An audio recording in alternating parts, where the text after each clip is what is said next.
गुरुदेव का आश्रम है सोरो सूकर क्षेत्र में, वहां पर मैं अधिकतर रहता हूँ। वहाँ की व्यवस्था आश्रम की और अधिकतर वृंदावन में आश्रम का निर्माण हो रहा है। अभी कार्य प्रगति पर चल रहा है और किसी दिन भव्य आश्रम का निर्माण आप सभी लोगों के सहयोग से होने वाला है। तो आप लोग ज्यादा से ज्यादा सेवा से जुड़े, यही मेरी कामना है। बोलिए भक्त और भगवान की। मैया यशोदा ने कन्हैया का कान पकड़ा, कहने लगी क्यों रे कन्हैया, ये गोपियां बिल्कुल ठीक कह रही हैं। कन्हैया बोले मैया तेई सौगंध खाए के कह रू, मुझे तो जीव ना पता इनको घर कौन सी गली में है? इनको पतियारो करो में तस्कर ये साह, चोर नाम मेरो धरो मेरो न होने देंगी ब्याह। ये चोर चोर कह के मेरी बदनामी करे लगते मेरो ब्याह नहीं होने देंगी। अब तुम ही बता मास्टर साहब, काऊ के छोरा के देखवे वाले आ जाए और कोई पड़ोसी जरेला कह दे कि जाको छोरा कोई ब्याह कर देगो का ये चोर चोर कह के मेरी बदनामी करे। मुझे तो ये ना पता इनको घर कौन सी गली में। मैया यशोदा बोली ए कन्हैया, अगर तेने आज के बाद ऐसा उदम करो तो तेरी मैं पिटाई करूंगी। बोले ठीक है कन्हैया। अब धीरे धीरे भगवान थोड़े से बड़े हुए हैं। एक दिन ग्वाल वालों के साथ मिट्टी के मकान बना बना करके खेल रहे थे और खेलते खेलते कन्हैया ने एक मिट्टी का डेला लिया और मुंह में रख लिया। ग्वाल वालों ने बलराम जी से कहा दादा कन्हैया ने मिट्टी खाई ली। अच्छा, पकड़ करके बलराम जी मैया यशोदा के पास ले गए। मैया जाने मिट्टी खा ली। मैया बोली अभी छड़ी डंडा लेके आ रही हूँ।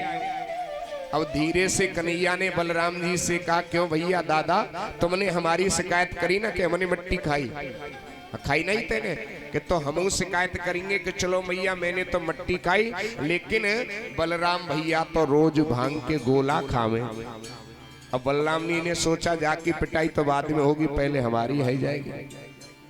तुरंत मैया यशोदा आई और कन्हैया का कान पकड़ा। क्यों ने कन्हैया तूने मिट्टी खाई? कि तेई सौगंध खाए के कह रहा हूं तू पट्टा ही मत जाइयो, मैंने मिट्टी ना खाई। अच्छा तो विश्वास न है रो तो मुंह खोल के दिखाऊं? अरे अब थोड़ी मुंह में रखी होगी, अब तो घुरी चली गई होगी। अरे थोड़ी बहुत तो लग रही होगी। और भक्तों जैसे ही कन्हैया ने मुंह को खोल करके दिखाया तो सारा ब्रह्मांड और उस ब्रह्मांड के अंदर भारतवर्ष और भारतवर्ष के अंदर उत्तर प्रदेश के अंदर मथुरा जिला के अंदर गोकुल गांव के अंदर बहुत बड़ा भवन और उस भवन के अंदर बहुत बड़ा आंगन और उस आंगन के अंदर जो मैया यशोदा कान पकड़ के खड़ी थी।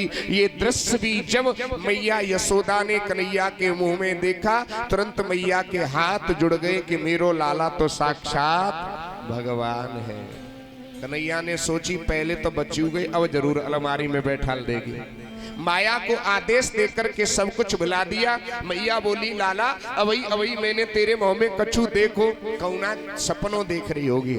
सब कुछ बुला दिया। कहने का मतलब भक्तों यही है कि राधा राधा सब कहे ठग ठाकुर चित चोर और बिना प्रेम रीझत नहीं नटवर नंद किशोर। आप कितने भी यज्ञ करें, कितना भी दान करें, कितना भी कुछ करें, लेकिन भगवान के प्रति जब तक प्रेम भाव नहीं, भक्ति भाव नहीं, तब तक भगवान मिल नहीं सकते। आपको पहली बार जब हम आए थे यज्ञपति महाराज, जब पहली बार हम नारियल लेने यहाँ आए थे तो एक बात मुझे याद आ गई है तो मैं तुम्हें बता दूं। शायद उस नहर की मोड़ पर ही एक भाई हमको मिले, शायद यहाँ तो नहीं दिखाई दे रहे हैं कहीं। वो भाई जींस पैंट पहने हुए थे। क्या पहने थे? जींस पैंट पहने थे और हम अपने यही वेशभूषा में आ रहे थे। अब हमने तो गाड़ी इसलिए रोकी, हमें गांव का रास्ता पूछना था। भैया ये बताओ सुजायतपुर गांव का रास्ता यही है? तो उन्होंने रास्ता तो बताया नहीं, वो हमको देख के हंसने लग गए। हमने कहा भैया तुम क्यों हंस रहे हो? अब वो हमारी वेशभूषा को देख के हंसने लगे और हम उनकी वेशभूषा को देख के हंसने लगे। जींस पैंट पहने हुए थे, लेकिन पहनने का तरीका उनका मैं बताऊं, उन्होंने आगे से शर्ट पैंट में दबा रखी थी और पीछे से शर्ट निकाल रखी थी। हमने कहा या तो भैया इसको शर्ट को भीतर दबा ही लो या बाहर निकाल ही लो, ऐसे ही तो पहने जाते मास्टर साहब। कि तुमने कभी जिंदगी में पहने? हमने कहा हमने तो छोड़ दिए 8वीं क्लास से ही, 2002 में ही पहनना छोड़ दिया। हमने कहा तुम्हारा जो पहनने का तरीका कुछ ठीक नहीं लग रहा है। बोले महाराज तुम क्यों पहने हुए? हमने कहा हमारा तो ये काम है भागवत कथा करना, और जब तक सिपाही अपनी वर्दी में नहीं होगा तो उससे डरेगा भी कौन। हमने कहा तुम इस तरीके से क्यों पहने, ये तुम्हारा पहनने का तरीका गलत है, सही बताओ क्यों पहने हो? बोले नहीं मानोगे। हमने कहा आगे तभी जाएंगे जब तुम बता दोगे। हमने भी गाड़ी वहीं खड़ी कर ली, जल्दी बताओ क्या बात है।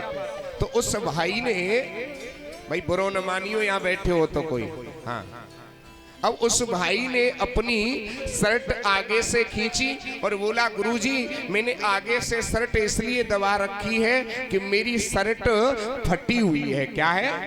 शर्ट फटी हुई है। हमने कहा फिर पीछे से क्यों निकाल रखी है? बोले कहा मेरा पेंट फटा हुआ है इसलिए निकाल रखी है। अब देखिए हंसने की बात नहीं है, इसका अध्यात्म पर आइए, बहुत गौर देने की बात है। मैं जो कहता हूं उससे कोई न कोई अध्यात्म जुड़ा होगा। आप पढ़े लिखे लोग बैठे, हमारे मास्टर जी बैठे हैं, वो तो मास्टर है, अध्यापक हैं, इंटर कॉलेज भी एक बार पढ़ाते हैं। देखिए शर्ट कमीज है स्त्रीलिंग शब्द, कौन सा है? स्त्रीलिंग शब्द है। भक्ति है स्त्रीलिंग शब्द, पेंट है पुल्लिंग शब्द, ज्ञान वैराग्य है पुल्लिंग शब्द। कहने का मतलब है शर्ट कमीज माने भक्ति और पेंट माने ज्ञान और वैराग्य। जिसकी भक्ति भी फटी हुई है और जिसका ज्ञान वैराग्य भी फटा हुआ है उसको कभी भगवान मिल नहीं सकते। बोली भक्त और भगवान की। आगे बात समझ में कि नहीं? तो चाहे आप कितने भी यज्ञ करें, जब तक भगवान के प्रति प्रेम भाव नहीं होगा, भक्ति नहीं होगी, तब तक भगवान मिल नहीं सकते। और कहते भी हैं साफ पानी हो तो कभी फैलाया नहीं जाता, और सच्चा प्रभु से प्रेम हो तो कभी ठहराया, सच्चा अगर प्रभु से प्रेम हो तो कभी ठुकराया नहीं जाता। और आपको बताऊं, इतनी बड़ी रानी पटरानी होने के बाद भी मैया यशोदा अपने हाथों से कन्हैया की सेवा करती है। क्यों? क्यों माताओं? जिस माँ बाप ने बचपन में बच्चे की सेवा की होगी वही आपकी 55 में सेवा कर सकता है। समझ गए 55 का मतलब? बुढ़ापे में वही बालक आपकी सेवा कर सकता है। लेकिन आजकल की माताएं क्या सोचती हैं, कहीं हमारा स्वास्थ्य गड़बड़ न हो जाए, है? अपना दूध नहीं पिलाती हैं। बालक 10-15 दिन का हुआ और तुरंत बालक के हाथ में क्या पकड़ा देती हैं?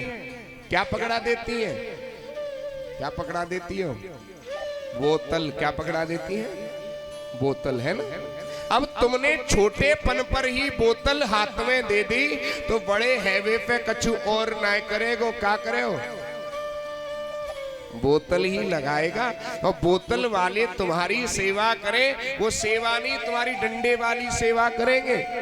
पहले के बुजुर्ग लोग जानते होंगे, पहले किसी में झगड़ा हो जाता था, लड़ाई हो जाती थी, तो सामने वाले एक दूसरे को ललकार करके कहते थे कि अगर तेने अपनी अम्मा को दूध पियो तो, कहते थे कि नहीं कहते थे? और आजकल बोतल को पियो तो वो का खा खाएंगे, है? अच्छा एक बात बताओ माताओं, बालक जिसका दूध पीता है वो कौन होती है? कौन होती है? जोर से बोलिए, कौन होती है? अब माँ। अब बालक ने दूध पियो बोतल को तो बालक की अम्मा को भाई। अब जोर से बोलो ना, तुम्हारी बारी आ रही है बोले की। कौन हुई? कौन हुई? बोतल। और बालक बोतल का दूध पी करके धीरे धीरे बड़ा होने लगा। इतने में पड़ोसिन आ गई, हे भगवान तेरो छोरा इतनो बड़ो है गयो, फिर बोतल से दूध पीवे। तो वाने शर्म के मारे छिपा के रख दिया और बालक पूरे घर में रोवे सो रोवे, रोवे सो रोवे, हाय हमारी तो अम्मा खोई गई, हमारी तो मम्मी खोई गई। थोड़ा बड़ा हुआ, साइकिल चलाने लगा, मोटरसाइकिल चलाने लगा और मोटरसाइकिल लेके सीधे पहुंच गया कहाँ? एका के बाजार में। वहां भी उसने एक दुकान देखी, उस दुकान में क्या रखी? जोर से बोलो, क्या रखी?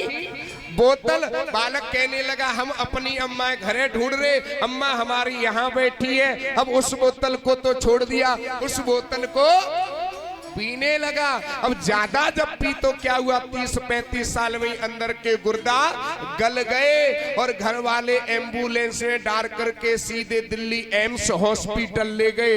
है, अरे डॉक्टर साहब देखो जरा इसकी नब्ज पकड़ो, कौन सी बीमारी है। डॉक्टर बोलो जाए कोई सी बीमारी ना जाकी तो अम्मा खोई गई है। डॉक्टर भी मेडिकल में गया और क्या ले आया, क्या ले आया, बोतल। सारा जीवन ही बोतल में चला गया। इसलिए याद रखो माताओं बहनों, अपना दुग्ध पिलाओ, और जब अपना तुम दुग्ध पिलाओगी तो उसके बच्चे के अंदर संस्कार बनेंगे, तुम्हारा खून का प्रभाव रहेगा और वही बच्चे तुम्हारी सेवा कर सकते हैं। बोलिए भक्तों और भगवान की। जैसे मैया यशोदा सेवा करती हैं, किसी नौकरानी से सेवा नहीं कराती है, दास दासियों से सेवा नहीं कराती, अपने हाथों से कन्हैया को नहलाती है, दुलाती है, खिलाती है, पिलाती है। भक्ति 3 प्रकार से होती है, मनसा वाचा कर्मणा। मन में कन्हैया की लीला को सोचती है, सुबह उठेगा माखन मांगेगा, कर्म से दही बिलोती है, वाणी से कीर्तन करती है। एक दिन मैया यशोदा दही बिलो रही थी और बिलोते समय कन्हैया के कान में आवाज सुनाई पड़ी। कन्हैया पलने से उठ करके आए, रई को पकड़ के खड़े हो और बोले मैया वो तो बड़ी तेजी से भूख लग रही है, जल्दी ते माखन दे दे। मैया बोली लाला कल को माखन रसोई घर में रखो, बात तू जाए के खाए ले।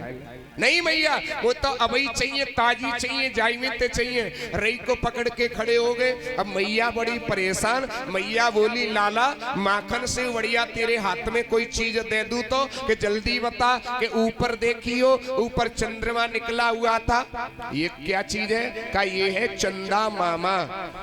चंद्रमा को मामा क्यों कहते हैं जानते हो? नहीं पता आप लोगों को? भागवत तो बहुत बार रह गई है, नहीं पता मामा क्यों कहते हैं? लक्ष्मी मैया का प्राकट्य समुद्र से हुआ। किससे हुआ? कल आपने समुद्र मंथन में कथा सुनी थी। चंद्रमा का भी प्राकट्य समुद्र से हुआ। जो एक गर्भ से जन्म लेते हैं वो कौन होते हैं? कौन होते हैं? बहन भाई होते हैं कि नहीं? और लक्ष्मी जी को हम और आप क्या कहते हैं? लक्ष्मी मैया कहते हैं कि नहीं कहते? तो माँ का भाई कौन हुआ?